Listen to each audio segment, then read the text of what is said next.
తప్పు ఎవరు చేసినా ఖచ్చితంగా శిక్షలు అందరికీ ఒకే రకంగా ఉంటాయని ముఖ్యమంత్రి గారు చాలా స్ట్రాంగ్గా చెప్పారు. ఆయన పార్టీకి సంబంధించినటువంటి వాళ్ళు తప్పు చేసినప్పటికి కూడా వాళ్ళ మీద కూడా ఎఫ్ఐఆర్లు కడుతున్న పరిస్థితి ఉంది. వాళ్ళ పార్టీ అధికార ప్రతినిధి మీద కూడా ఎఫ్ఐఆర్ కట్టారు. సో ఇది ఖచ్చితంగా ముఖ్యమంత్రి చంద్రబాబు నాయుడు గారిని అభినందించదగ్గ విషయంగా రాష్ట్ర ప్రజలు ఒక పక్క ప్రశంసిస్తూ ఉంటే, మరొక పక్క వైఎస్ఆర్సీపీ మాత్రం ఎంతోమంది పేర్లు చెప్పి మరి వీళ్ళని ఇంకా అరెస్ట్ చేయలేదు, మరి వీరి మీద కేసులు పెట్టినా తీసుకోవట్లేదు అని చెప్పి చెప్తున్నారు. కాదు సార్, ఇప్పుడు కేసులు అందరి మీద పెట్టాలనేది, ఎవరైతే తప్పు చేశారో వాళ్ళందరి మీద కేసులు పెట్టాలి, మళ్ళీ మరొకసారి వాళ్ళ తప్పు చేయకుండా చేయాలి. ఇక్కడ జగన్మోహన్ రెడ్డి గారి మీద కూడా కేసు పెట్టాలి సార్ ఆ లెక్కన. ఎందుకంటే చంద్రబాబు నాయుడు గారిని బహిరంగంగా ఉరితీయండి అని చెప్పి రోడ్డు మీద సభల్లో మాట్లాడింది జగన్మోహన్ రెడ్డి గారే కదా. అవన్నీ మనం మర్చిపోలేదు కదా. సో మాట్లాడింది ఎవరైనా సరే వాళ్ళని ఆ చట్ట పరిధిలోకి తీసుకొచ్చి, ప్రతిపక్ష నేత కాదు, లేకపోతే ముఖ్యమంత్రి స్థాయిలో ఉన్న వ్యక్తి కాదు, ముఖ్యమంత్రి స్థాయిగా వ్యక్తిగా ఉన్నప్పుడు కూడా జగన్మోహన్ రెడ్డి గారు అనేకమైనటువంటి చౌకబారు విమర్శలు చేశారు. పవన్ కళ్యాణ్ గారి ఫ్యామిలీ గురించి, చిన్నపిల్లలు ఉన్న సభలో పవన్ కళ్యాణ్ గారి వ్యక్తిగత జీవితాల గురించి ఆయన ఇష్టం వచ్చినట్టు మాట్లాడారు కదా. జగన్మోహన్ రెడ్డి గారి అనుచరులు అని చెప్పుకుని చాలా మంది పవన్ కళ్యాణ్ గారి ఫ్యామిలీని, పవన్ కళ్యాణ్ గారి పిల్లల్ని ఇబ్బంది పెడతామని చెప్పి వాళ్ళు మాట్లాడినప్పుడు, ఆ రోజు నేను డిబేట్లో ప్రస్తావించినప్పుడు నేను ఆ రోజున అడిగాను వెంకటరెడ్డి గారిని, మేము పెడుతుంటే కేసు తీసుకోవట్లేదు, మీరు కూడా రండి మాకు హెల్ప్ చేయండి, గుంటూరు పోలీస్ స్టేషన్ లో కేసు పెడదామంటే వెంకటరెడ్డి గారు ఏమి పంచగట్టుకుని నేను వస్తానని చెప్పలేదే. ఈ రోజు ఆయన మీరందరూ రండి మనందరం కలిసి వెళ్దామంటే, మీరు ఒక్కళ్ళు వెళ్ళడానికి ఏమైనా భయపడుతున్నారా? మీ మీద ఏమైనా కేసులు ఉన్నాయి అనుకుంటున్నారా? మిమ్మల్ని కూడా అరెస్ట్ చేస్తారని మీరు ఏమన్నా భయపడతా ఉన్నారా? ఆంజనేయ రెడ్డి గారు చెప్పినట్టు అడవి దాటాలంటే మీరు అందరూ భయపడితే నా చుట్టూ పడుకోండి అన్నట్టు. నేనేం చెప్తా ఉన్నానంటే, సోషల్ మీడియాలో సోషల్ మీడియాలో కేసులు పెట్టినందుకు ఎవరిని చిత్రహింసలు పెట్టట్లేదు బ్రహ్మనాయుడు గారు. వాళ్ళని అరెస్ట్ చేసి ఇంట్రాగేట్ చేస్తా ఉన్నారు. నిజంగా చిత్రహింసలు పెట్టేటట్టయితే బోరుగడ్డ అనిల్ అనే వ్యక్తికి కొంతమంది పోలీసులు వాళ్ళు విఐపి ట్రీట్మెంట్ ఇస్తా ఉన్నారు కదా, బిర్యానీలు పెట్టిస్తా ఉన్నారు, బ్లాంకెట్లు ఇస్తా ఉన్నారు, బెడ్లు ఏర్పాటు చేస్తా ఉన్నారు. ఎవరిని చిత్రహింసలు పెట్టలేదండి. వీళ్ళు వచ్చి ఇక్కడ ఆహాకారాలు, ఊరికే ఏడుపులు పెడబొబ్బులు, ఏడుపులు పెడబొబ్బులు పెడుతున్నారు తప్ప తీసుకెళ్ళిన వాళ్ళని ఎవరిని కూడా చిత్రహింసలు పెట్టే పరిస్థితి లేదు.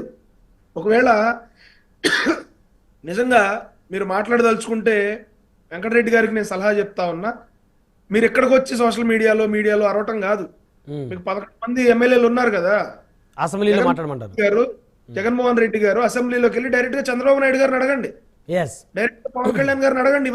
ఇది వ్యాలిడ్ పాయింట్ కిరణ్ గారు. ఎందుకంటే చంద్రబాబు గారు పార్టీలకు అతీతంగా తప్పు ఎవరు చేస్తే శిక్షిస్తామన్నప్పుడు జగన్ గారు వెళ్ళి, లేకపోతే ఆయన మాట్లాడటానికి కాస్త ఆయన స్థాయికి వీళ్ళందరి పేర్లతో మాట్లాడటానికి ఇబ్బంది అయినా ఎమ్మెల్యేలకు ఎవరికొకరికి అప్పచెప్పి, ఇదిగోండి ఈ యూట్యూబ్ ఛానల్స్ ఇంతమంది మీ పార్టీకి సంబంధించి అనుమతి పరులుగా ఉండి మీ పార్టీ ఆఫీసుల్లో ఉండి చేస్తున్నారు అనేటువంటి ఎవిడెన్స్ ఏదైతే ఉందంటున్నారు వెంకటరెడ్డి గారు, ఒకవేళ ఉంటే దాన్ని పట్టుకొని అవన్నీ కూడా అసెంబ్లీలో నిలదీయచ్చు ముఖ్యమంత్రి గారిని, ఉప ముఖ్యమంత్రి గారిని. ఖచ్చితంగా నేను అదే చెప్తా ఉన్నా. ఈ రోజున బోరుగడ్డ అనిల్ అనే వ్యక్తి ఏమో నేను వైఎస్ఆర్సీపీ వ్యక్తిని, నేను జగన్మోహన్ రెడ్డి గారు అనుచరుని అంటాడు.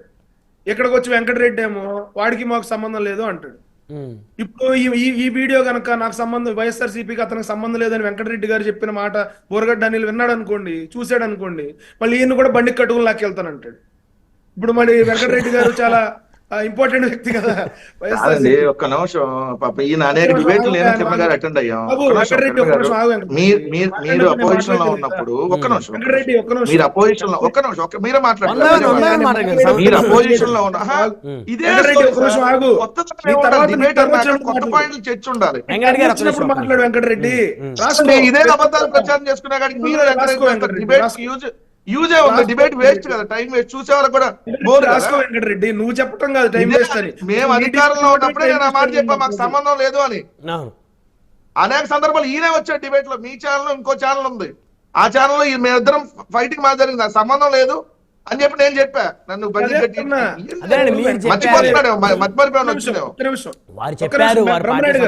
వెంకటరెడ్డి అనే వ్యక్తి బోరుగడ్డ అనిల్ మాకు సంబంధం లేదంటే నేనేమంటున్నానంటే, ఒక సాఫ్ట్ కార్నర్ చూపిస్తున్నా వెంకటరెడ్డి గారి మీద.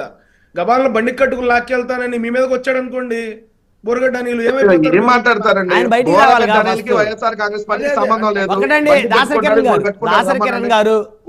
మీలాగా ఉన్నా వెంకటరెడ్డి ఇదే story ఎందుకు అలాంటి బ్రహ్మనాయుడు పరిస్థితులు గారు? ఈ ప్రభుత్వంలో వస్తే నేనైతే అనుకోను. కాదు, ఖచ్చితంగా అంటే వెంకటరెడ్డి గారికి చంద్రబాబు నాయుడు గారు ప్రభుత్వం రక్షణ కల్పిస్తుంది, అందులో డౌట్ లేదు. దయచేసి ఒకటి పబ్లిక్ బ్రహ్మనాయుడు ఉపయోగపడేట డిబేట్ చేద్దాం సార్, మీరు కూడా కోఆపరేట్ చేయండి. ఒక నిమిషం కంక్లూడ్ చేయండి కిరణ్ గారు. ఒక నిమిషం బ్రహ్మనాయుడు గారు, నాకు టైం ఇవ్వాలి మీరు. ఆయన మధ్యలో డివియేట్ చేసి నేను చెప్పే పాయింట్ ని డిస్టర్బ్ చేసినా నేను మళ్ళీ చెప్తాను అది. నేను ఎందుకంటా ఉన్నానంటే వెంకటరెడ్డిని బండికి కట్టుకు లాక్కెళ్తాడని, చంద్రబాబు నాయుడు గారిని బండికి కట్టుకు లాక్కెళ్తానన్నాడు, పవన్ కళ్యాణ్ గారిని బండికి కట్టుకు లాక్కెళ్తానన్నాడు, ఆఖరికి నెల్లూరులో కోటమిరెడ్డి శ్రీధర్ రెడ్డి గారిని కూడా బండికి కట్టుకు లాక్కెళ్తానన్నాడు. ఎమ్మెల్యేలు, ముఖ్యమంత్రులు, ఉప ముఖ్యమంత్రులే లాక్కెళ్తానన్నప్పుడు వెంకటరెడ్డి గారు ఎంత బోరగడ్డ అనిల్కి? అదేలేండి. నేనేమంటా ఉన్నానంటే మీరు వెళ్ళి అసెంబ్లీలో మాట్లాడండి. అసెంబ్లీకి వెళ్తే కదా మీకు మైక్ ఇస్తారో ఎవరో చెప్పేది, తెలిసేది మీకు. ఇప్పుడు పార్లమెంట్లో మీకు ఎంతమంది ఎంపీలు ఉన్నారు? 4 ఎంపీలు ఉన్నారు. అంటే మీ రేషియో ఎంత? 0.7% సీట్స్ మీకు పార్లమెంట్లో ఉన్నాయి. కానీ అరకు ఎంపీ గారు, మిథున్ రెడ్డి గారు, గురుమూర్తి గారు వీళ్ళందరూ కూడా పార్లమెంట్లో మాట్లాడుతున్నారు. వీళ్ళకి మాట్లాడే అవకాశం వచ్చింది లాస్ట్ పార్లమెంట్ సెషన్స్ లో. మీకు ఇక్కడ 6% సీట్స్ ఉన్నాయి, అంటే 11 సీట్స్ ఉన్నాయి, అంటే 6% అవుట్ ఆఫ్ 175. అంటే మీకు పార్లమెంట్ కన్నా ఇక్కడ ఎక్కువ శాతం సీట్లు ఉన్నట్టే కదా. ఇక్కడ మైక్ ఇవ్వట్లేదు. ఒక సాధారణ ఎమ్మెల్యే లాగా, అంటే ఒక సాధారణ ఎమ్మెల్యే లాగా జగన్ గారిని ట్రీట్ చేస్తారనేటువంటి అభిప్రాయం. స్కూల్కి ఎందుకు వెళ్ళట్లేదురా, ఎందుకు ఎగ్గొడుతున్నావు అంటే మాస్టర్ మార్కులు ఎత్తే వెళ్తా అన్నాడంట. అంటే వెనకడికి ఎవడో. ఇప్పుడు మీరు బాగా పరీక్ష రాసి బాగా చదివి మార్కులు వస్తే బాగా రాస్తే మార్కులు వస్తాయి. మీరు ఏమి రాయకుండా ఖాళీ పేపర్లు ఇచ్చి ప్రజల్లో మీరు ఫెయిల్ అయ్యి వాళ్ళ విశ్వాసాన్ని మీరు కోల్పోయి ప్రజలు మీకు 11 ఇచ్చి నాకు ప్రతిపక్ష హోదా వస్తాననేది కరెక్ట్ కాదు. ఇప్పుడు చాలా మంది ఇందాడ టీడీపీ శ్రీనివాస్ గారు చెప్పినట్టు కొత్తగా ఎమ్మెల్యేలు అయిన వాళ్ళు ఉన్నారు. చట్టసభల్లో వాళ్ళకి మాట్లాడాలని ఉంటది, వాళ్ళకి అక్కడ ప్రొసీడింగ్స్ తెలుసుకోవాలని ఉంటది. అసలు ఎలా ఉంటాయో పరిస్థితులు తెలుసుకోవాలన్న ఉత్సాహం, ఆ కుతూహలం వాళ్ళకి ఉంటది, వాళ్ళకి ఎక్సైట్మెంట్ ఉంటది. మీరు మీ పైశాచిక ఆనందం కోసం, మీ పొలిటికల్ ఆనందం కోసం, లేకపోతే మీ మా మానసిక పరిస్థితి దృష్ట్యా మేము అసెంబ్లీకి వెళ్ళమంటే చట్టసభల్లో మాట్లాడడానికి కదా.